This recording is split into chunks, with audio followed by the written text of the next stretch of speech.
Yung kasalanan, Padre Gomez. Bakit nila ginagawa sa akin ito? Kakampi natin ang katotohanan. Wala tayong dapat ikatakot, Padre Zamora.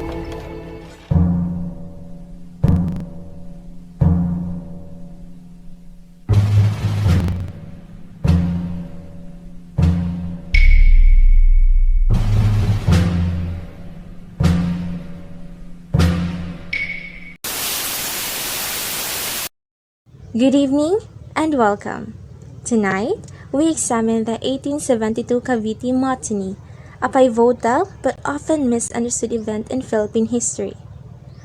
I am your first reporter, Frailin Ortiz Abelianosa, and the other one is Kate Alfar, and I hope you'll listen and gain some knowledge about this topic. So our objective for this topic is first, criticize conflicting views concerning 1872 Cavite Mutiny. Second, compare and contrast views of prominent people in these issues. And third, determine their position and conclusion of the controversies. Now, before we dive into the topic, let us first define what is mutiny. So what truly is a mutiny? Mutiny, an open rebellions against the proper authorities, especially by soldiers or sailors against their officers. So what really happened during the 1872 Cavite Mutiny? First, let's take a look at the life under Spanish rule. For over 300 years, the Philippines was a Spanish colony. Life under Spanish rule was difficult for most Filipinos. Many live in poverty, struggling to make ends meet. They had very few rights and little say in how their country was governed. Their culture and tradition were often suppressed, replaced by Spanish customs.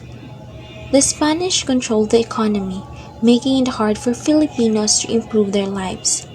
This created deep resentment and a growing desire for change among the Filipino people. Next is the uprising at Cavite. This simmering discontent finally erupted on January 20, 1872, at the Cavite Arsenal. A significant rebellion broke out involving Filipino soldiers and civilian workers. The immediate trigger was the removal of certain privileges, such as exemption from forced labor, that had previously been granted to these workers. However, this was just that spark that ignited a much larger fire of discontent fueled by years of oppressions and inequality. Consequently, the events of that day are interpreted in two very different ways. The Spanish government under Governor-General Rafael Escardo presented mutiny as a vast conspiracy aimed at overthrowing Spanish rule. They painted a picture of a carefully planned rebellion involving key figures and even the native clergy. They justified their harsh response and suppressed any further dissent. But the Filipinos tell a different story. Historians such as Trinidad Pardo de Tavera emphasize the underlying social and economic injustices that fueled the uprising. They argued that the mutiny was a symptom of deeper problems, a result of long-standing grievances, and the desperate conditions faced by many Filipinos under Spanish rule. This perspective highlights a deforestation and desperation that led to the rebellion. Therefore, understanding the Cavite Mutiny requires considering both sides of the story. The Spanish perspective highlighted injustice and oppression that led to the uprising. Both are crucial for a complete understanding of this significant historical event. Furthermore, a tragic consequence of the mutiny was the execution of three prominent Filipino priests, Mariano Gomez, Jose Burgos, and Jacinto Zamora, known as Gumburza. Accused of involvement in the rebellion, despite limited evidence, their executions became a powerful symbol of Filipino resistance and fueled nationalist sentiment. Their deaths became a rallying cry for reform and ultimately independence. For you to learn more about what happened to Gomez, Zamora, and Burgos, here are some clip of the film called Gomburza. Ang pinaglalaban natin dito ay ang pagkakapantay-pantay. Ekwalidad para sa lahat ng tubong Pilipinas. Para los Pilipinos. La Iglesia les hemos enseñado a obedecer. Les enseñan a los indios a creer que son más de aquello para lo que han nacido.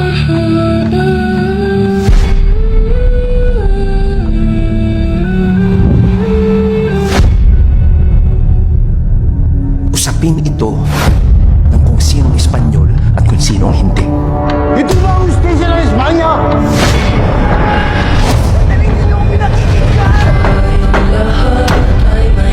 Di ba tayong lahat ay nakaranas ng pagmamalupit ng mga fraile? Mga fraile, na kung makaasta akala mo sila nagmamayari ng isla sa tayong mga alipin lamang nila. Panahon ng mawisikan ng liberalismo ang mga fraile, hindi ba? Nagbabago ng iyong panangin. Ano? Sasama ba kayo? Anong binabalak mo, Pepe? Viva la revolución! Wala na atrasan to. Huwag kayong mga mba. Maraming sasali sa atin.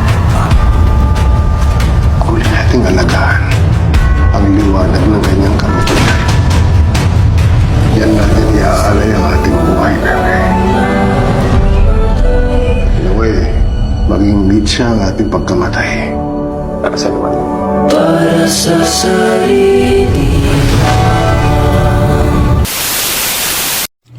As a result, Comborsa's martyrdom solidified their legacy as symbols of the struggle for Filipino independence and freedom from oppression. Their sacrifice inspired generations of Filipinos to fight for their rights and self-determination. In conclusion, the 1872 Cavite Mutiny remains a complex and controversial event. It is a reminder of the importance of considering multiple perspectives when studying history. It also highlights the long and difficult struggle for Filipino independence and the enduring fight for justice and equality. And that is all about the two phases of the 1872 Cavite Mutiny. Lalawigan ng Cavite, ngayong ika-12 ng Hunyo, 1878, sa harap ko, Don Ambrosio Renzares Bautista, Auditor Diguera at sadyang komisyonado na itinalaga upang ipahayag na at parangan ng tanging araw na ito ang pamahalaang diktatorial sa Pilipinas ayon sa karatas ng kataas-taasang diktador Don Emilio Aguinaldo Infami. Tayong mga nagkakatipon nagsilagda sa iba nito ay pinahayag natin ngayon at pinasisinayan sa pangalan ng buong Pilipinas ang ating karapatang makapamuhay ng malaya at nagsasarili, hiwalay at kalag na kalag sa kapangyarihan ng Espanya. At ngayon, hawak ko na ang watawat na aking winawagayway sa harap nitong uluan at nanunumpa naman tayong lahat ng buong taimtim na ito'y mamahalin at ipagtatanggol hanggang sa kauli-uli ang patak ng ating dugo.